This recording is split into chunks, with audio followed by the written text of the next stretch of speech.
आप चाहते हैं, कितने लोग चाहते हैं खुदा आपको बढ़ाए? तो आज आपके जीवन में गांठ बांध लीजिए, मेरे जीवन से किसी भाई बहन को ठोकर ना लगे। भले मैं ठोकर खा लूं, लेकिन मेरे जीवन से किसी को ठोकर ना लगे।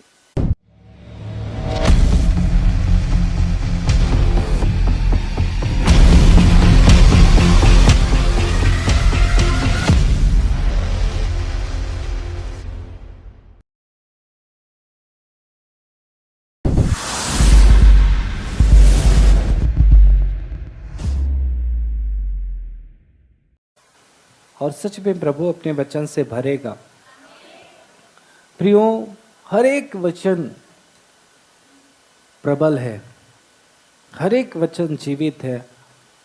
अगर आप परमेश्वर के वचन को अपने हृदय में जगह देंगे तो आप बदले जाएंगे। इसलिए बड़े ध्यान से परमेश्वर के वचनों को सुने कि आज का कोई भी वचन आप वंचित ना रहे।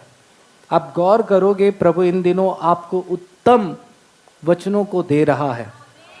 मैं इतने साल की सेवकाई में अनुभव करता हूँ प्रियो, इन दिनों जो परमेश्वर वचन आपको दे रहा है वो अद्भुत वचनों से परमेश्वर आपको भर रहा है। उस वचन की कदर करें, उस वचन का सम्मान करें जो आपके जीवन को पूरी रीति से बदल सकता है। तो आइए हम परमेश्वर के वचन पे चले और प्रभु के वचन को सुनने के लिए तैयार हो जाएं। प्रियो, मैं आज आपको सिखाना चाहता हूं कि ठोकर का कारण ना बने। ठोकर का कारण, सच में ठोकर खिलाना, ठोकर लोगों को देना सच में परमेश्वर को, प्रभु यीशु मसीह को बिल्कुल पसंद नहीं है। और जहां तक मैंने प्रभु के वचन को पढ़ा है और मैंने जाना है, जिस व्यक्ति के कारण एक व्यक्ति को ठोकर लगता है, मैं आपको बताऊं, वो व्यक्ति कभी भी परमेश्वर के कार्य में, उद्धार में प्रभु उसे आगे नहीं बढ़ाएगा। सच में मैं कहना चाहता हूं, आपकी आशीष, आपकी चंगाई, आपकी छुटकारा इसलिए रुकी हुई है, कहीं ना कहीं आपके जीवन से लोगों को ठोकर लग रहा होगा। हाँ, परमेश्वर के लोगों, आइए हम देखते हैं परमेश्वर के वचन से, और परमेश्वर के वचन से जानने की कोशिश करेंगे। हम निकाले मत्ती सुसमाचार 18 अध्याय को हम निकाल लें हम सब, और उसमें से हम पढ़ेंगे, पहले 7 वचन को पढ़ेंगे। पहले हम ये देखेंगे प्रियो, जिनको ठेस लगता है उनके विषय में हम पहले जानेंगे, ठोकर खिलाने वालों को बाद में हम जानेंगे, और जिनको ठोकर लगती है उनके बारे में हम पहले समझेंगे। हम पढ़ दें पहले 7 को पढ़ दें। ठोकरों के कारण संसार पर हाय, ठोकरों का लगना अवश्य है, पर हाय उस मनुष्य पर जिसके द्वारा ठोकर लगती है।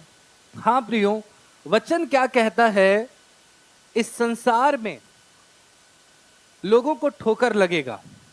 समझ रहे मेरी बात? ठोकर लगेगा ही लगेगा, ऐसा वचन में लिखा है। लोगों के द्वारा ठोकर लगना अवश्य है। आज हो सकता है आप अपने जीवन में बहुत ज्यादा ठोकर खाए हो। ये कोई परमेश्वर के लोगों को ये यूं ही बात नहीं है। हर एक व्यक्ति को जो इस संसार में पैदा हुआ है, वचन कहता है सबको ठोकर लगेगा ही लगेगा, सबों को ठोकर लगेगा ही लगेगा। इसलिए प्रियो, आज आपको एक चीज का तैयारी करने की बहुत ज्यादा जरूरी है। परमेश्वर के लोगों, जब एक व्यक्ति को ठोकर लगता है, एक व्यक्ति को ठोकर लगता है तो होता क्या है प्रियो? एक व्यक्ति उदास हो सकता है ठोकर लगने के कारण, निराश हो सकता है, पीड़ा का सामना करना पड़ेगा उसे ठोकर लगने के कारण। कुछ व्यक्ति ठोकर लगने के कारण भटक जाते हैं, गलत रास्तों को चुन लेते हैं, यहां तक मृत्यु की ओर आगे बढ़ जाते हैं ठोकर के कारण। मनुष्य जब ठोकर लगाता है तो वो ऐसे ऐसे रास्तों को चुन लेता है जो उसके जीवन में परेशानियों को खड़ी कर सकती है। हाँ परमेश्वर के लोगों, आज हो सकता है आप अपने काम में ठोकर को प्राप्त किए होंगे, कोई आपके प्रियजन ने आपको धोखा दिया होगा। आज हो सकता है आपके घर में आपको बहुत सारे ठोकरों का सामना करना पड़ रहा होगा। हो सकता है कई लोगों की बातचीत आपके हृदय को छल्ली कर दी होगी, यहां तक ठोकर लगने के कारण आप बहुत रोए होंगे, बहुत आंसू बहाए होंगे। ठोकर लगना मतलब पीड़ाओं का सामना करना है, दर्द का सामना करना है। आपने बहुत सारी पीड़ाएं आपने अपने जीवन में देखी होगी। किसके कारण? किसके कारण? किसके कारण? ठोकर के कारण परमेश्वर के लोगों। हां परमेश्वर के लोगों, ठोकर लगेगा ही आपको, लेकिन प्रभु क्या चाहता है? एक व्यक्ति ठोकर खा के आगे बढ़ जाता है और एक व्यक्ति ठोकर खा के नीचे चला जाता है, नीचे चला जाता है। प्रभु चाहता है कि आप ठोकर लग के आगे बढ़े, हालेलुया, ना कि आप रोते हुए बैठे रहें, ना कि हम उस बात को सोचते रहें जिसके कारण आपको ठोकर लगी है। प्रभु चाहता है कि आप आगे बढ़ें। आज आपको इस रवैये को चेंज करने की जरूरत है। अक्सर ठोकर लगने के बाद लोग कई प्रकार की चीजें करना चालू कर देते हैं। कभी कभी जिससे ठोकर लगा है उसको ठोकर देने की कोशिश करते हैं, कई बार रोते रहते हैं, कई बार ऐसे कदम उठा लेते हैं जो जीवन के लिए बहुत हानिकारक होता है। प्रियो, प्रभु का वचन कहता है ठोकर खाने वालों के लिए प्रभु का वचन है, आशा भरा वचन दिया है प्रभु ने। प्रभु ठोकर खाने वालों को बढ़ाना चाहता है, बोले हालेलुया। जी हां, ठोकर खाने वालों को प्रभु आगे बढ़ाना चाहता है। आज मैं आपसे कहना चाहता हूं, जितने भाई बहनों ने ठोकर खाया है उसके लिए मैं संदेश देना चाहता हूं, प्रभु आपको आगे बढ़ाना चाहता है। बोले यीशु मसीह की। जब आप इस बात पर विश्वास करेंगे कि मैं आगे बढ़ूंगा ठोकर खाने से, ना कि मैं गिरूंगा, ना कि मैं पीछे हटूंगा, जब आप इस बात पर विश्वास करेंगे मैं आगे जाऊंगा, तो निश्चय ही आप आगे बढ़ेंगे। हम एक वचन को निकाले प्रियो, और हम परमेश्वर के वचन में से देखते हैं। नीति वचन 24:16 को पढ़ दो। क्योंकि धर्मी चाहे 7 बार गिरे, धर्मी 7 बार गिरे तो भी उठ खड़ा होता है, तो भी उठ खड़ा होता है। हालेलुया।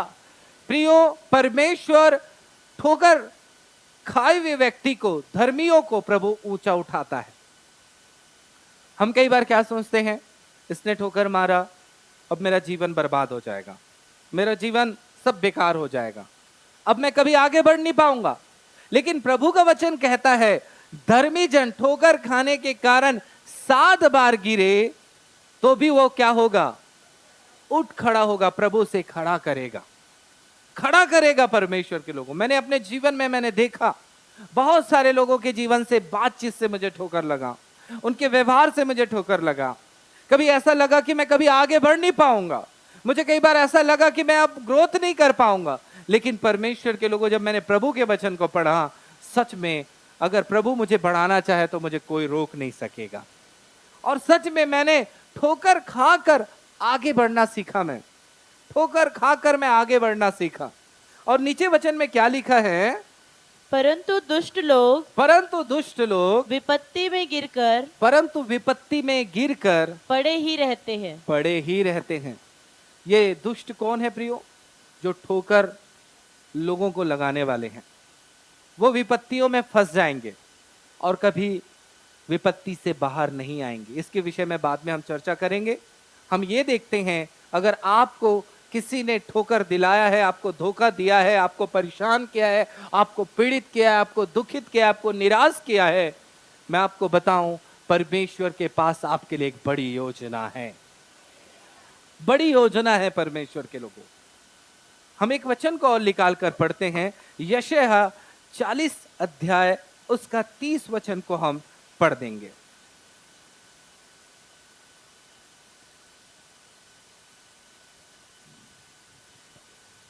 तरुण तो थकते और श्रमित हो जाते हैं, हाँ, और जवान ठोकर खाकर गिरते हैं। जवान ठोकर खाकर गिरते हैं। तरुण का मतलब ही होता है जवान। तरुण क्या होते हैं? थक जाते हैं और श्रमित हो जाते हैं। श्रमित का मतलब भी होता है थकना। और जवान ठोकर खाकर क्या हो जाते हैं? गिर जाते हैं। हालेलुया। कई बार जब लोग आपको ठोकर लगाएंगे, आपकी स्थिति हो सकती है बुरी, हो सकती है पीड़ादायक, हो सकती है आंसू भरे, हो सकती है, वो गिरेंगे। लेकिन वचन क्या कहता है आगे जब हम पढ़ते हैं? परंतु जो यहोवा की बाट जोहते हैं परंतु जो यहोवा की बाट जोहते हैं वे नया बल प्राप्त करते वे जाएंगे। नया बल प्राप्त करते जाएंगे। हालेलुया। जी हाँ, जो प्रभु पर विश्वास करेंगे कि प्रभु मुझे बल देंगे, प्रभु मुझे उठाएंगे, प्रभु मुझे ताकत देंगे, प्रभु उन्हें बल से भरेगा, प्रभु अपनी शक्ति से भरेगा, विषम परिस्थितियों से प्रभु से खड़ा करेगा। जी हाँ, आपके शत्रुओं ने सोचा होगा आपको ठोकर खिलाने के बाद ये हो गया, ये अब जीवन भर परेशान रहेगा। लेकिन मैं आपको बताऊं, परमेश्वर आपको चमकता हुआ मणि बनाकर बाहर लेकर आएगा। हम देखते हैं प्रियो, यूसुफ के बारे में उसके भाइयों ने अपने छोटे भाई का बुरा करना चाहा, यहां तक उसको बेच दिया, अपने भाई को बेच दिया। बड़े भाइयों ने छोटे भाई को क्या कर दिया? बेच दिया। वो सोचते रहे होंगे यूसुफ की जिंदगी बहुत बदतर बीत रही होगी, बहुत बदतर बीत रही होगी। वो बड़ा दर्शन देखा करता, वो कई बार सोचते रहे होंगे उसके भाई लोग, हाँ हम लोग उसके सामने झुकेंगे, ऐसा वो दर्शन देखता था। हालेलुया। अभी उसकी जिंदगी बहुत बद से बदतर हो गई होगी, ऐसा वो विचार करते रहे होंगे। लेकिन जब परमेश्वर ने क्या काम किया, परमेश्वर के लोगों, परमेश्वर ने उसे मिस्र देश के प्रधानमंत्री परमेश्वर ने बनाया। जी हां, परमेश्वर ने मिस्र का प्रधानमंत्री बनाया। समय लगा। यहां पे वचन भी लिखा है, जो यहोवा की बाढ़ जोते हैं वो नए बल को प्राप्त करेंगे। परमेश्वर के लोगों, आप किसी के कहने में, किसी के बोलने में, किसी के करने से आप रुकने वाले नहीं हैं। परमेश्वर का योजना है आपको इन परिस्थितियों में बलवान बनाने के लिए। परमेश्वर इन परिस्थितियों में आपको ऊंचा करना चाहता है। शैतान ने भी लोगों के अंदर से आपको ठोकर दिलाई होगी। शैतान भी चाहता है कि यह व्यक्ति दब जाए, शैतान चाहता है कि यह व्यक्ति नाश हो जाए, शैतान चाहता है कि आप निराश हो जाए, शैतान चाहता है कि आप दुखित हो जाएं। लेकिन मैं आपको बताना चाहता हूं, अगर आपके जीवन में मुसीबतें आई हैं, आपके जीवन में निराशा आई है, आपके जीवन में पीड़ा आई है, लेकिन परमेश्वर चाहता है कि आपको शक्तिशाली बनाना। हालेलुया।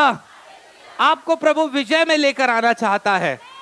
जी हां, परमेश्वर आपको ऊंचा करना चाहता है। यूसुफ के समान परमेश्वर आपको ऊंचा करना चाहता है। यूसुफ निराश नहीं हुआ प्रियो इन परिस्थितियों में। मेरे भाइयों ने मुझे बेच दिया है, मेरे भाइयों ने मेरे साथ बुरा किया है, वो उसने केवल सबसे ज्यादा ध्यान दिया परमेश्वर के वचन पर, परमेश्वर की बातों पर, परमेश्वर के वचनों पर। और हम देखते हैं परमेश्वर ने कैसे उसे शक्तिशाली रूप में बाहर लाया, परमेश्वर ने उसे सामर्थ्य रूप से बाहर लेकर आया। आपकी परिस्थिति हो सकती है इस समय बुरी, हो सकती है पीड़ादायक, लेकिन परमेश्वर उस पीड़ा पर आपको विजय देना चाहता है।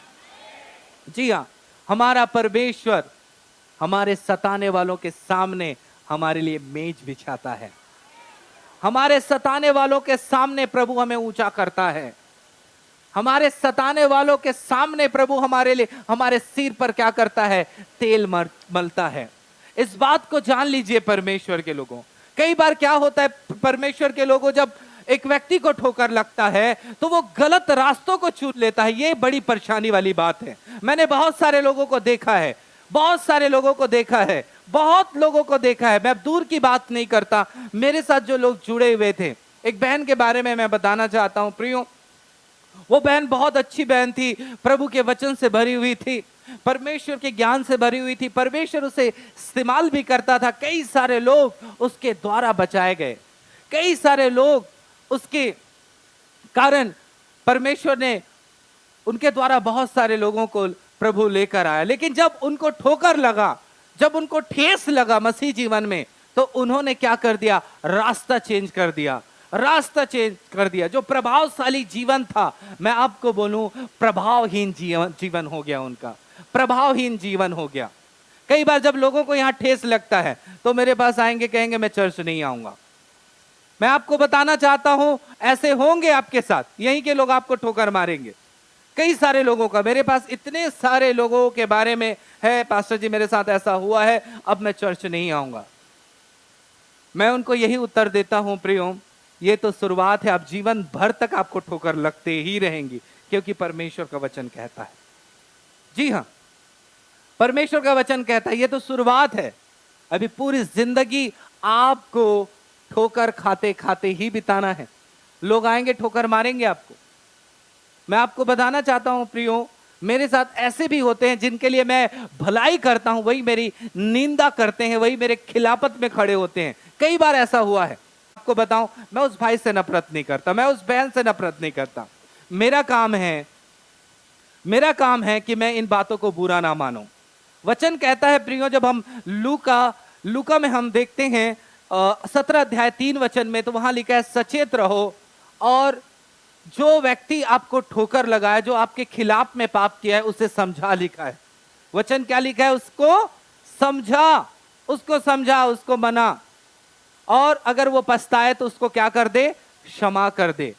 हाँ परमेश्वर के लोगों, मैं उस भाई के अपराधों को ढांपता हूं, उस बहन के अपराध को ढांपता हूं, और मैं यही कहता हूं, जो हो गया सो हो गया, लेकिन अब प्रभु में क्या कर? आगे बढ़। हम कई बार क्या करते हैं, जब कोई हमें ठोकर खिला देता है, जब हमारी निंदा कर देते हैं, जब हमारी बुराई कर देते हैं, तो हम पूरी शक्ति से क्या करते हैं? हम भी उसको ठोकर मारने की क्या करते हैं? कोशिश करते हैं प्रियो। और यह बात परमेश्वर को बिल्कुल पसंद नहीं है कि हम दूसरों को ठोकर मारे। इसलिए आज से इस बात पर ध्यान रखें, यूसुफ के जीवन से सीखे प्रियो, उसने बदला लेना नहीं चाहा, उसने केवल परमेश्वर के उद्देश्य को पूरा करना चाहा। बोले हालेलुया। यही प्रभु के सच्चे बेटे हैं, यही परमेश्वर के सच्चे बेटे हैं और बेटियां हैं। आपको यही करना है। जब आपको ठोकर लगे तो उस भाई को क्षमा करो, और आपको उम्मीद रखना है, विश्वास रखना है, परमेश्वर आपके लिए महान काम करने जा रहा है। मैं एक बार इतना निराश हो गया प्रियो, इतना निराश हो गया मैंने मसीह जीवन में, मैं इतना निराश, लगातार ठोकर। लेकिन मैंने कहा, प्रभु से कहा, प्रभु चाहे मेरी निंदा हो, चाहे मेरा अपमान हो, लेकिन मैं आपका सेवा करना नहीं छोड़ सकता। हालेलुया। और सच में परमेश्वर ने उसके बाद अद्भुत तरीके से उपयोग किया। मैं आपको बताऊं, कलीसिया की संख्या दिन प्रतिदिन अद्भुत रीति से बढ़ने लगी, सेवकों की संख्या बढ़ने लगी। प्रभु ने मुझे अपनी ताकत से, अपने बल से, अपनी सामर्थ्य से मुझे भरा। परमेश्वर ने एक नए रूप से, परमेश्वर ने मुझे उपयोग करना आरंभ किया। परमेश्वर के लोगों, हो सकता है इन दिनों आप भी पीड़ाओं से गुजर रहे हैं, लेकिन आपके लिए परमेश्वर के पास एक अद्भुत योजना है। बोले हालेलुया। हाथ मिलाकर बोले, परमेश्वर के पास मेरे लिए अद्भुत योजना है, अद्भुत योजना है। बोले हालेलुया। प्रियो, अब हम जो वचन सुनने जा रहे हैं, इसके बाद ये वचन और ज्यादा जरूरी है आपके लाइफ के लिए। ये बहुत ज्यादा जरूरी है जो मैं आपको बताना चाहता हूं। अगर आपके जीवन से दूसरों को ठोकर लग रहा है, तो मैं आपको कहूं, परमेश्वर के पास आपके लिए कोई प्लानिंग नहीं है, कोई योजना नहीं है। समझ रहे हैं? प्रभु बिल्कुल पसंद नहीं करता है परमेश्वर के लोगों जिसके द्वारा ठोकर लगती है। ठोकर कैसे लगती है मैं आपको बताना चाहता हूं। सबसे ज्यादा ठोकर लगने का कारण है बातचीत।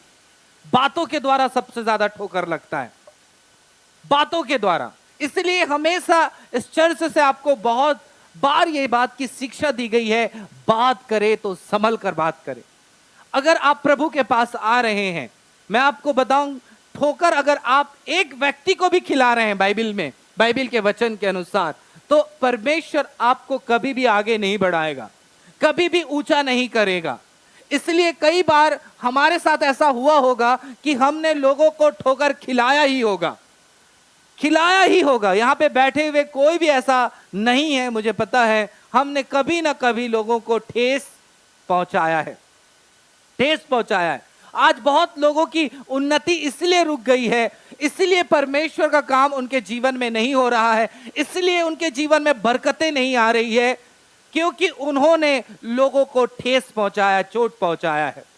इसलिए आप कई बार ऐसा भी प्रभु से कहते होंगे, प्रभु आप मेरी प्रार्थना को क्यों नहीं सुन रहे हैं, आप मेरी परिस्थितियों को क्यों नहीं बदल रहे हैं, आप मेरे आंसुओं को आप क्यों नहीं पोंछ रहे हैं, आज भी मेरी परिस्थिति ऐसी की ऐसी है। उसका कारण हो सकता है प्रियो, लोगों को ठेस पहुंचाना, लोगों को ठेस पहुंचाना। आज एक मसीह को शीघ्र ही आज क्या करने की जरूरत है, अपने जीवन से दूसरों को ठोकर ना लगे, इसलिए शीघ्र ही रोकने की जरूरत है। आइए हम वचन को सुनेंगे और इस बात से आपको बिल्कुल समझ आ जाएगा। हम मत्ती को निकालें 18 अध्याय और उसमें से हम पढ़ देंगे 6 वचन को पढ़ देंगे। पर जो कोई इन छोटों में से जो मुझ पर विश्वास करते हैं, हाँ, एक को ठोकर खिलाए, एक को ठोकर खिलाए। कितने लोगों को जी? 10 लोगों को, 100 लोगों को, एक व्यक्ति को भी जो छोटा है, अभी विश्वास में छोटे हैं, एक को भी ठोकर खिलाए तो वचन कहता है उसके लिए भला होता कि उसके लिए भला होता। यीशु मसीह कह रहे हैं उस व्यक्ति के लिए क्या भला होता? बड़ी चक्की का पाट, बड़ी चक्की का पाट, छोटा वाला चक्की का पाट नहीं। आप देखे होंगे छोटी बड़ी बड़ी, मैंने यूट्यूब में डाला है, व्हाट्सएप में कितने लोग देखे बड़ा चक्की का पाट? कितने लोग देखे? मैं भी पहली बार देखा, इसलिए रात्रि 12 बजे उसको एडिट किया हूं और ग्रुप में मैंने भेज दिया। एक बड़ा चक्की का पाट, उसके गले में क्या किया जाता? लटकाया जाता, हाँ, और वह गहरे समुद्र में डुबाया जाता, और गहरे समुद्र में उसको क्या कर दिया जाता? डाल दिया जाता। ये प्रभु यीशु मसीह उस व्यक्ति से कह रहे हैं। Hallelujah, hallelujah. प्रियो, अब जरा सोचिए, इस एक व्यक्ति के साथ ऐसा किया जाए तो उसकी स्थिति क्या होगी? वो हमेशा हमेशा के लिए खत्म। ये मारने का एक ऐसा तरीका है, परमेश्वर के लोगों, जहर खाकर एक व्यक्ति क्या हो सकता है? बच सकता है। गोली खाकर भी क्या कर सकता है? वो बच सकता है ना? बम फूटेगा वहां पे से भी वो बच सकता है ना?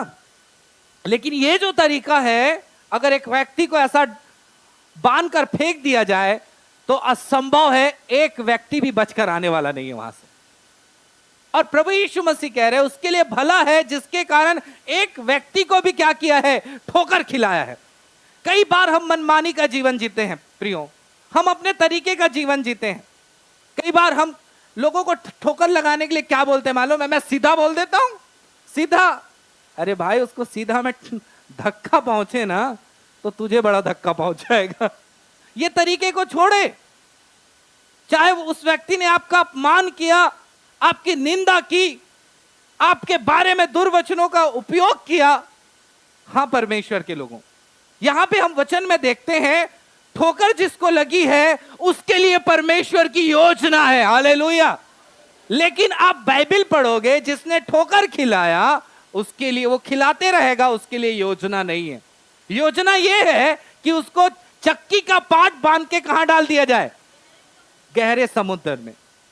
हम देखते हैं प्रियो यहूदा के बारे में, इनके बारे में लिखा है हाय। लूका में अगर पढ़ोगे 17 अध्याय में, हाय जिसके द्वारा ठोकर लगती है। हाय का मतलब होता है पीड़ा, दर्द। हालेलुया।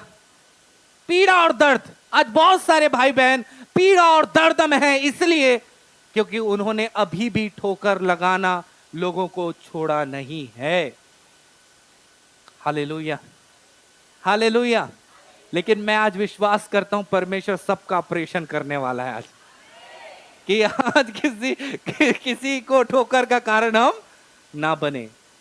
जी हां, पूरी प्रभु यीशु मसीह के सेवकाई में ये वर्ड मुझे बहुत ही खतरनाक लगते हैं सच में। ये शब्द अगर आप पूरे बाइबल में पढ़ोगे तो इस व्यक्ति के लिए दया की बातें प्रभु यीशु मसीह नहीं कर रहे हैं, तरस की बातें प्रभु यीशु मसीह नहीं कर रहे हैं, कृपा की बातें प्रभु यीशु मसीह नहीं कर रहे हैं, भलाई की बातें प्रभु यीशु मसीह नहीं कर रहे हैं। इसके लिए भला ये है चक्की का पाट डालकर कहां डाल दिया जाए? गहरे समुद्र में। लेकिन ठोकर लगने वालों के लिए प्रभु से बलवंत करेगा, परमेश्वर उसे उठाएगा, परमेश्वर उसे ऊंचा करेगा। प्रियो, आज इस बात को समझिए, जरा सोचिए आज आपको करने की क्या जरूरत है। मतलब शीघ्र इस चीज से अपने आप को मन फिराने की जरूरत है, मन फिराने की जरूरत है। तत्काल अभी ही आप वचन सुनते सुनते मन फिराए परमेश्वर के लोगों। आपके जीवन से कहीं ना कहीं लोगों को ठोकर लगा होगा, कहीं ना कहीं लोग निराशा में आए होंगे, कहीं ना कहीं लोग आपकी बातों के कारण रोए होंगे, कहीं ना कहीं के आपके जुबान के कारण, व्यवहार के कारण प्रभु यीशु मसीह पर विश्वास करना छोड़ दिए होंगे। क्या ऐसे ही प्रभु के लोग होते हैं? क्या ऐसा ही लोग प्रभु के लोग होते हैं? आपके व्यवहार को देखकर लोग खुदा के पास नहीं आए होंगे। हाँ प्रियो,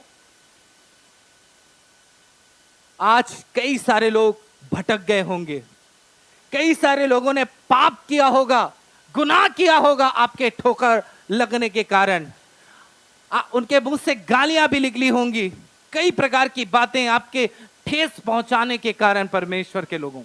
इसलिए प्रभु ने वचन में कहा है, तुम्हारा वचन सदा अनुग्रह सहित सलोना हो, तुम्हारा वचन मिठास से भरा हो, तुम्हारी वाणी शुद्ध हो, पवित्र हो, सत्य हो, मन को भाने वाली हो। परमेश्वर के लोगों, हम देखते हैं एक वचन को प्रभु यीशु मसीह ने कहा 14:26, मरकुस को हम निकाल लें 14:26। यहां पे भी प्रभु यीशु मसीह ने एक व्यक्ति को हाय कहा। हाय, ये हाय हेलो वाला नहीं है ना बाबा, ठीक है?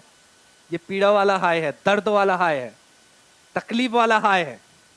तब यीशु ने उनसे कहा, तब यीशु ने अपने चेलों से कहा, तुम सब ठोकर खाओगे। तुम सब ठोकर खाओगे। सब क्यों खाओगे? क्योंकि लिखा है, क्योंकि लिखा है, मैं रखवाले को मारूंगा, रखवाले को मारूंगा और भेड़े तितर बितर हो जाएंगी। भेड़ी तितर बितर हो जाएंगी। परंतु मैं अपने जी उठने के बाद हाँ तुमसे पहले गलील को जाऊंगा। हाँ पतरस ने उससे कहा, हाँ। यदि सब ठोकर खाएं तो खाएं, पर मैं ठोकर नहीं खाऊंगा। हालेलुया, बोले यीशु मसीह की जय। हाँ, और आगे? यीशु ने उससे कहा, मैं तुझसे सच कहता हूँ कि आज ही इसी रात को मुर्ग के 2 बार बांग देने से पहले तू 3 बार मुझसे मुकर जाएगा। 3 बार मुझसे क्या करेगा? मुकर जाएगा। मरकुस 14:21। क्योंकि मनुष्य का पुत्र तो हाँ जैसा उसके विषय में लिखा है हाँ जाता ही है, हाँ। परंतु उस मनुष्य पर हाय जिसके द्वारा मनुष्य का पुत्र पकड़वाया जाता है। हाँ। यदि उस मनुष्य का जन्म ही ना होता तो उसके लिए भला होता। हालेलुया। यीशु मसीह के चेला जो था यहूदा, यीशु मसीह को पकड़वाया, पैसे लिया और पकड़वाया। हाँ प्रियो, पैसे के कारण यीशु को पकड़वाया गया, उसके चेला पकड़वाया। और प्रभु यीशु मसीह उस व्यक्ति के लिए क्या कहते हैं प्रियो? प्रभु यीशु मसीह जानते थे कि ऐसा होना है। हाय, परंतु उस मनुष्य पर हाय जिसके द्वारा मनुष्य का पुत्र पकड़वाया जाता है। यदि उस मनुष्य का जन्म ही ना होता तो उसके लिए क्या होता? जिसके द्वारा ठोकर लगती है प्रियो, प्रभु क्या कहता है, वो इस धरती पर पैदा ही नहीं होता तो उसके लिए क्या होता? जरा सोचिए, क्या प्रभु ऐसे व्यक्ति को आगे बढ़ाएगा? ठोकर खाने वालों के लिए परमेश्वर के लोगों, प्रभु के पास तरस वाली बातें, उन्नति वाली बातें, भलाई वाली बातें, तरक्की वाली बातें आपको मिलेंगी नहीं। समझ रहे मेरी बातों को? पतरस ने भी यीशु को एक बार ठोकर खिलाया था, लेकिन उसने अपनी जिंदगी को बदला। प्रभु यीशु मसीह को कहना पड़ा, हे शैतान, मेरे सामने से क्या हो? दूर हो, है ना? वहां पे आप पढ़ सकते हैं, और भी बातें लिखी हुई हैं। लेकिन जरा सोचिए, प्रभु यीशु मसीह क्या कह रहे हैं? यहूदा के लिए अच्छा होता इस व्यक्ति का इस धरती पर क्या ना होता? जन्म ना होता, क्योंकि यीशु मसीह को इसने ठोकर खिलाया था, यीशु मसीह को पकड़वाया था। प्रिय कलीसिया, मैं आपसे कहना चाहता हूं, आज आपको शीघ्र ही अपने आप को बदलने की बहुत ज्यादा जरूरत है। परमेश्वर के लोगों, आपके जीवन के द्वारा कोई व्यक्ति भटकना नहीं चाहिए। आपके बातों के कारण किसी को ठेस नहीं पहुंचना चाहिए। अक्सर सबसे ज्यादा बातचीत के कारण ठेस पहुंचता है। नहीं हो सकता है अगर आज आपने इन चीजों को छोड़ा होता तो आपकी कहानी बाइबल के वचन के अनुसार दूसरा ही होती। हालेलुया। परमेश्वर आपको सामर्थी बनाता, बलवंत बनाता। कोई भी आपको ठोकर खिलाया है प्रियो, तो परमेश्वर के लोगों आपके लिए आशा है बढ़ने के लिए। लेकिन जिसने ठोकर दिया है लोगों को, परमेश्वर के लोगों, उस व्यक्ति के बारे में बाइबल दंड के बारे में लिखा है, दुष्ट विपत्तियों में पड़ा रहेगा। दुष्ट क्या रहेगा? विपत्तियों में घिरा रहेगा। जैसे हमने पढ़ा था 24 नीति वचन, उसका 16 वचन में लिखा है, वो विपत्तियों में घिरा रहेगा। दुष्ट वो है जो खुदा के वचनों को नहीं मानता। दुष्ट वो है जो खुदा के वचन को नहीं मानता है। इसलिए एक व्यक्ति के जीवन में विपत्तियां होती है परमेश्वर के लोगों।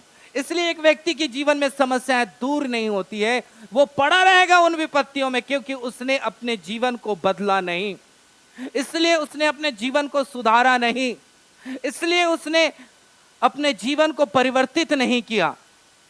आज भी मैं वचन को इस स्थान पर प्रचार कर रहा हूं।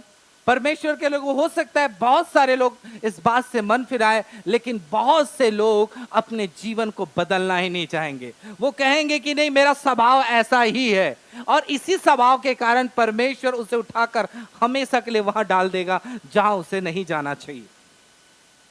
परमेश्वर के लोगों, आज आपको कितना कड़क होने की जरूरत है, आज कितना अपने आप को बदलने की जरूरत है प्रभु के वचन के द्वारा। मुझे बहुत दुख एक बात से लगता है, इस वचन के द्वारा, इस वचन से मुझे एक बात का बहुत दुख लगता है प्रियो, कि जब एक व्यक्ति को जब मैं समझाता हूं तो वो व्यक्ति क्या करता है, मैं आपको बताऊं, वो समझना ही नहीं चाहता। लोगों को ऐसा लगता है कि कहां हम लोगों को ठेस लगाते हैं, लोग अपनी गलती को देख ही नहीं पाते। मैंने ऐसी भी एक बुराई देखी लोगों के अंदर कि वो अपनी गलती को देख ही नहीं पाते, उनको एहसास ही नहीं होता कि हमने एक व्यक्ति को ठोकर का ठेस लगा दिया है, एक व्यक्ति को हमने ठोकर खिलाया है। एक व्यक्ति को एहसास ही नहीं होता। जब तक वो एहसास नहीं करेगा, वो कैसे बदलेगा? कैसे बदलेगा? कैसे वो उस पाप से बाहर आएगा? कैसे उस गुनाह से वो व्यक्ति बाहर आएगा? बहुत लोगों के अंदर ये चीजें मैंने देखी है परमेश्वर के लोगों। मैं विश्वास करता हूं कि आपके अंदर ये बातें ना हो। आप अपनी गलतियों को देखें। प्रियो, एक दिन प्रभु के दास आए थे कुर्सी से। जब मैं उनसे बातें कर रहा था, मुझे लग रहा था मेरी बातें हाई हो रही है। मैंने उनको प्रभु के वचन को प्रचार करने के लिए बुलाया था, और मैं कुछ बातें उनको सिखाने की कोशिश कर रहा था। मैंने सोचा मुझे आज इनसे सीखने की जरूरत है, ना कि उनको सिखाने की जरूरत। मैंने बिल्कुल अपने आप को शांत किया, और वो जो बातें बोलने लगे, और मैं उन बातों को सुनने लगा। प्रियो, कभी भी आप अपने आप को बिल्कुल रोके प्रियो ऐसी बातों से जिसके कारण लोगों को ठोकर लगे, लोग ठोकर खाए। आप ऐसा करेंगे तो मैं आपको बताना चाहता हूं, जब आप अपने आप को रोकेंगे, प्रभु आपको शक्तिशाली बनाएगा। परंतु जो यहोवा का बाढ़ जोते हैं, वे नए बल को प्राप्त करेंगे। नए बल को प्रभु आपको देना चाहता है, नई ताकत आपको प्रभु देना चाहता है, आपको अपनी शक्ति से भरना चाहता है। प्रियो, वो तब होगा संभव जब आप यहां से बाहर आएंगे, आप उस ठोकर लगाने वाले स्वभाव को आप छोड़ेंगे, तब। अब कभी भी कोई भी व्यक्ति आपको ठोकर दे, आपको परमेश्वर के लोगों उस व्यक्ति के खिलाफत में नहीं जाना है, उस व्यक्ति के खिलाफत में नहीं जाना है। आपको खुशी मनाना है, आपके पास प्रभु है, आपको बढ़ाने वाला आपका परमेश्वर है। उससे बदला लेने की कोशिश नहीं करना। आज बदला लेने वाली भावना को आपको मार देने की जरूरत है परमेश्वर के लोग। एक ने ठोकर खिलाया, मैं भी ठोकर दूंगा, ऐसी मानसिकता रखने वालों, आज बिल्कुल अपने आप को परिवर्तित करो। उसने मुझे गाली दिया, मैं भी उसे गाली दूंगा। उसने मेरी बुराई किया, मैं भी उसकी बुराई करूंगा। उसने मेरी निंदा की, मैं भी उसकी निंदा करूंगा। उसने मुझे मारा, मैं भी उसे मारूंगा। उसने मुझे श्राप दिया, मैं भी उसको श्राप दूंगा। अगर आप ऐसा कर रहे हैं तो आप भी ठोकर मारने वाले व्यक्ति हैं। कैसे व्यक्ति हैं? ठोकर व्यक्ति। अगर किसी ने गलती की है तो उस वचन को पढ़ दीजिए सीमा जी, फिर हम आगे बढ़ेंगे। लूका 17:3। सचेत रहो, सचेत रहो। वचन क्या कहता है? सावधान रहो। यदि तेरा भाई अपराध करे अर्थात यदि तेरा भाई तुझे ठोकर खिलाए तो उसे समझा, तो उसे समझा, और यदि पछताए यदि वो पछताए तो उसे क्षमा कर। उसे माफ कर दे। हमारी भावना क्या होनी चाहिए प्रियो? अगर कोई हमें ठोकर खिला रहा है, यदि कोई हमें ठेस का कारण कोई हुआ है, तो वचन कहता है उससे बदला नहीं, परंतु आपके अंदर ये होना चाहिए कि ये व्यक्ति क्या हो? बदल जाए, ये व्यक्ति सुधर जाए, ये व्यक्ति का जीवन उस पाप से बाहर आए। कई बार क्या होता है, कोई आपको ठोकर खिलाया तो आप उसको देखना पसंद नहीं करते, मुंह को टेढ़ा कर देना, थूकना, उसको आते हुए देखकर पीछे गियर लगा लेना। ठीक है, हमारा व्यवहार ऐसा रहता है। परमेश्वर के लोगों, इस व्यवहार से आप कभी आगे बढ़ने वाले नहीं हैं। आप जाओ, उससे जय मसीह करो, हालेलुया, उससे प्रेम भरा व्यवहार करो। वचन में ऐसा भी लिखा है, बुराई को भलाई से क्या कर लो? जीत लो। उसे जीतने की कोशिश करना है कि वो उस पाप से क्या हो? बाहर आए, उस गुनाह से क्या हो? बाहर आए। हम एक व्यक्ति के जीवन से सीखते हैं प्रियो कि एक व्यक्ति ने भी ठोकर का कारण हुआ और अंत में उसकी मौत बहुत दर्दनाक हुई। बिलाम के बारे में हम देखते हैं, वचन को हम निकाले, फिरगमुन की कलीसिया के बारे में हम जानेंगे। प्रकाशित वाक्य 2 अध्याय 14 वचन को पढ़ देंगे। यहां पे एक कलीसिया है, एक चर्च है जिससे प्रभु बात कर रहा है, और प्रभु क्या कहता है? पर मुझे तेरे विरुद्ध कुछ बातें कहनी है, क्योंकि तेरे यहाँ कुछ ऐसे हैं जो बिलाम की शिक्षा को क्या करते हैं? मानते हैं। बिलाम की शिक्षा को मानते हैं। शिक्षा क्या है? सीमा जी आगे पढ़ दो। जिसने बालाक को इजराइलियों के आगे, इस्राएल के आगे ठोकर का कारण रखना सिखाया। ठोकर का कारण रखना सिखाया। बिलाम ने बालाक को क्या किया? सिखाया कि इस्राएलियों को क्या कर? ठोकर मार। ठीक है, वो कैसे मारना है? कि वे मूर्तियों पर चढ़ाई गई वस्तुएं खाएं, हाँ, और व्यभिचार करें। और व्यभिचार करे। हाँ, परमेश्वर के लोगों, बिलाम ने क्या किया? प्लानिंग बताया राजा को। राजा को प्लानिंग बताया कि कैसे इस्राएलियों पर दंड आएगा, कैसे परमेश्वर का क्रोध आएगा। उनको व्यभिचार करने के बारे में शिक्षा दी थी। हम उस आयत को, इस बात को और अच्छे से तब जान पाएंगे जब पूरी कहानी हमें पता होगी। हम एक वचन को निकालें, इस वचन को बड़े ध्यान से सुनेंगे। गिनती 22 अध्याय। ये कहानी बहुत ही लंबी है, मैं इसे ऐसे ही बताकर सरल शब्दों में बताने की कोशिश करूंगा। प्रियो, परमेश्वर ने इज़राइल को मिस्र देश से क्या किया? निकाल के लाया, और निकाल के जब लाते समय परमेश्वर ने उनके जीवन में बड़े बड़े चमत्कार किए। प्रभु ने समुद्र को 2 भाग किया, परमेश्वर ने शत्रुओं को हराया, एमोरियों को हराया, और परमेश्वर के लोगों, यहां पे जो एक राजा है, ये सारी चीज की जानकारी इससे मिल रही थी कि एक बड़ी भीड़ हमारे तरफ आ रही है, और उस बड़ी भीड़ ने क्या क्या किया है? एमोरियों को हरा दिया, शत्रुओं को हरा दिया, और ये हमारे भी यहां आएंगे तो हमको पूरा चट कर जाएंगे। हमें क्या कर जाएंगे? चट कर जाएंगे, हमें नाश कर देंगे, बर्बाद कर देंगे। तो राजा ने क्या प्लानिंग किया? एक व्यक्ति है जिसका नाम बिलाम है, उसको बुलाने का प्लानिंग बनाया, क्योंकि बिलाम के पास परमेश्वर की शक्ति है। कहूं परमेश्वर का दिया हुआ वरदान है बिलाम के पास। किसके पास? परमेश्वर की शक्ति है, परमेश्वर का वरदान है, क्योंकि वो जो भी बोलता बिलाम वो वैसा ही हो जाता। जिसको श्राप देता वो श्रापित हो जाता, जिसको आशीष देता वो क्या हो जाता? आशीर्वादित हो जाता। तो बिलाम को राजा यहां आए और इज़राइल को क्या दे? श्राप दे, ताकि हम लोग क्या हो जाए? उन पर विजय हो जाए। यह राजा का प्लानिंग था परमेश्वर के लोगों, और राजा ने लोगों को भेजा, और भेजने के बाद हम देखते हैं प्रियो हम वचन को जब हम पढ़ते हैं 6 वचन को, इसलिए आ और उन लोगों को मेरे निमित्त श्राप दे क्योंकि वे मुझसे अधिक बलवान हैं, तब संभव है कि हम उन पर जयवंत हों और हम उन सब को अपने देश से मार निकाल दें, क्योंकि या मैं जानता हूं क्योंकि जिसको तू आशीर्वाद देता है वह धन्य होता है और जिसको तू श्राप देता है वह श्रापित हो जाता है। ठीक है, बिलाम के पास लोग आए हुए हैं और राजा का संदेश बता रहे हैं कि तू आ और उन्हें श्राप दे ताकि हम उन पर क्या हो जाए, विजय हो। बड़े ध्यान से सुने, लंबी कहानी है, अगर आप इसे छोड़ेंगे तो आप एक गहरे रहस्य को नहीं समझ पाएंगे। ठीक है, तो इसके बाद क्या होता है प्रियो, इसके बाद क्या होता है, हम आगे जब पढ़ते हैं तो परमेश्वर ने बिलाम को कह दिया कि तू नहीं जाना, क्योंकि मैंने इज़राइल को आशीष के लिए चुन लिया है। हालेलुया।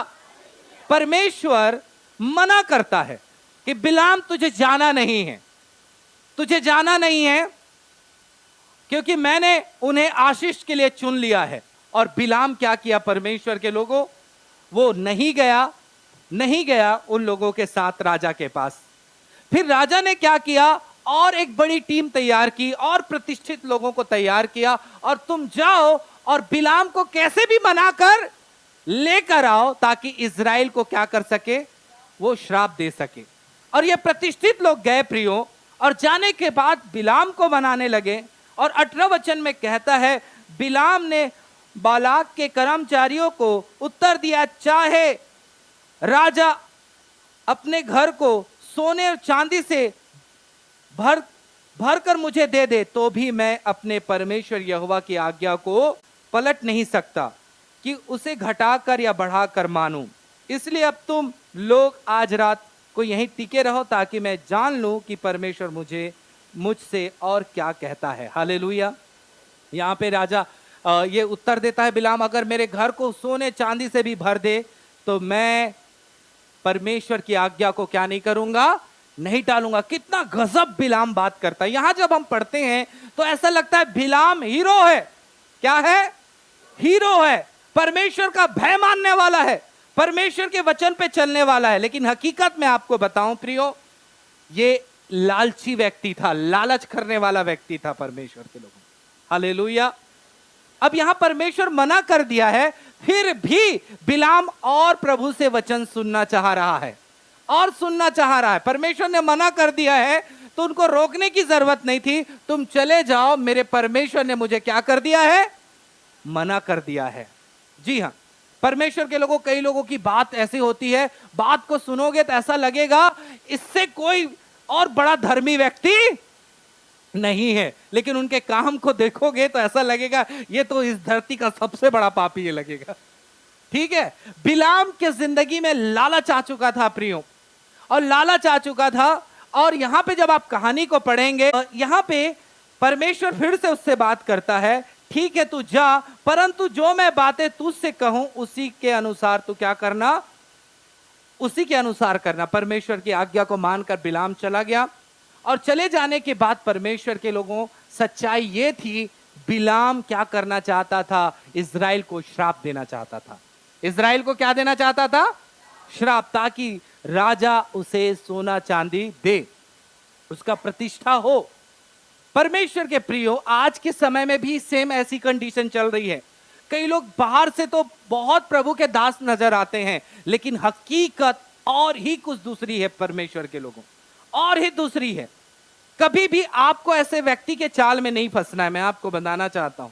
आज YouTube से भी ऐसे ऐसे प्रचार लोग कर रहे हैं, मैं आपको बताऊं, वचन से बाहर है, वचन से भी बाहर है। ठीक है, आपको लगेगा अच्छा, लेकिन सच्चाई में आपको बताऊं परमेश्वर के लोगों, ऐसा नहीं, हकीकत और ही कुछ दूसरा है। ठीक है, तो इससे बहुत ही आपको संभल के रहने की जरूरत है। ऐसे बिलाम जैसे व्यक्ति के जीवन से बहुत ही संभल कर रहने की जरूरत है। और यहां पे बिलाम क्या कर रहा है, इज़राइल को श्राप देना चाह रहा है ताकि राजा उसे क्या दे, धन संपत्ति दे। लेकिन प्रभु का आत्मा उसके मुंह से केवल क्या, आशीर्वाद ही निकाल रहा है। क्या निकाल रहा है? आशीर्वाद। आप देखोगे बहुत अच्छे अच्छे आशीर्वाद के शब्द हैं। याकूब के घराने में ना तंत्र चलेगा ना मंत्र। हम इस वचन को बहुत बार सुने, लेकिन ये कहां से आया, कब कब आया है ये हमें पता नहीं। ये बिलाम के मुंह से निकल रहा है, याकूब के घराने से ना तंत्र चलेगा ना मंत्र चलेगा। आखिरकार वो असफल हो गया। बिलाम क्या हो गया? असफल हो गया। तब उसने क्या किया? इज़राइल के सामने एक योजना बनाई कि वो पाप करे, गुनाह करे, और वो क्या हो जाए? भटक जाए, परमेश्वर के वचन में भटक जाए। और राजा को ये योजना बताया प्रियो, राजा को ये योजना बताया कि परमेश्वर इनको स्वयं दंड देगा, इनको क्या करो कि ये व्यभिचार करे। और राजा ने क्या किया? जवान अच्छी अच्छी लड़कियों को इज़राइल के सामने भेजा। हम उस वचन को हम आगे पढ़ेंगे। हम निकाले 25 अध्याय पहले वचन से हम पढ़ेंगे। यहां पे हमें पता चलेगा इजरायली हाँ। सित्तीम में रहते थे हाँ। और वे लोग मोआबी लड़कियों के संग कुकर्म करने जी लगे। हाँ, ये मोआबी लड़कियों के साथ कुकर्म कैसे करने लगे, आपको इसकी पहली स्टोरी आपको समझना है। ये सारी योजना को बनाने वाला कौन था? बिलाम था। हमने फिरगमुन की कलीसिया में पढ़ा, ठीक है। ये लोग पाप करे, गुनाह करे। कई बार हमारे मुंह के वचन से, हमारे व्यवहार से, हमारे काम से, कई भी ऐसे भी मसीह लोग हैं, अरे थोड़ा सा पी लेना, नहीं होता पाप। हालेलुया। अरे यीशु मसीह ने दाखरस बना के पिलाया है, पी सकता है यार। अरे ये क्या है? इसमें तो नशा नहीं होता बियर में, ठीक है। ऐसे भी लोग हैं। और बिलाम के जीवन से हम देखते हैं प्रियो, जो प्रभु उससे बातचीत करता था, प्रभु ने जो मना किया था वही चीजें बिलाम करने लगा, बिलाम करने लगा, ठीक है। और ये व्यभिचार करे, कुकर्म करे, पाप करे, ऐसा राजा को बताया। और राजा ने अपने यहाँ के लड़कियों को भेजा और वहां के लोग व्यभिचार करने लगे, पाप करने लगे। और परमेश्वर का क्रोध इजरायलियों पर क्या हुआ? भड़क गया। सुनिए, इजरायलियों पर क्या हो गया? भड़क गया। इतना भड़का प्रियो, एक बीमारी आई इजरायलियों के बीच में और 24,000 लोग मर गए। बताइए कितने लोग मर गए? 24,000 लोग मर गए। उस समय कौन सा वायरस था? कोरोना तो नहीं था उस समय, पता नहीं, लेकिन खतरनाक वायरस था जिससे 24,000 लोग क्या हो गए? मर गए। परमेश्वर के लोगों, इस बात को इस वचन से समझिए। आज भी ऐसे लोग हैं जिनके कारण लोग पाप में चले जाते हैं, गुनाह में चले जाते हैं। और बिलाम की स्टोरी को अगर आप आगे पढ़ेंगे, बिलाम तलवार से मारा गया, तलवार से मारा गया। समझ रहे हैं? प्रभु की आशीष आप पर इसलिए है प्रियो, वो वरदान इसलिए है कि आप परमेश्वर के राज्य को बनाएं। कभी कभी हम अपने राज्य को बनाने के लिए उल्टे सीधे काम करते हैं। आज भी बहुत सारे ऐसे भाई बहन हैं जो वचन में प्रभु यीशु मसीह ने कहा झूठे भविष्यवक्ता आएंगे जो मेरे नाम से क्या करेंगे? भरमाएंगे। आज भी ऐसे बिलाम जैसे लोग हैं। इसलिए कलीसिया को कहा, फिरगमुन की कलीसिया को, मैं तेरे विरुद्ध में एक बात करता हूं कि तुम बिलाम की शिक्षा को क्या करते हो? मानते हो। अर्थात लोगों को ठोकर का कारण, ठोकर लगाने वाला चीज तुम करते हो। ऐसा प्रभु ने फिरगमुन की कलीसिया से कहा। प्रियो, परमेश्वर ने, प्रभु यीशु मसीह नहीं चाहता है कि हम बिलाम की शिक्षा को माने, है ना। इसलिए आपको परमेश्वर ने यहां रखा है। आपको अपने दास से पूछने की जरूरत है। आपको अपने दास से पूछने की जरूरत है, क्या है, कैसा है। कई बार क्या होता है, ऐसा सुनकर कई लोग आड़े टेढ़े काम करना चालू कर देते हैं।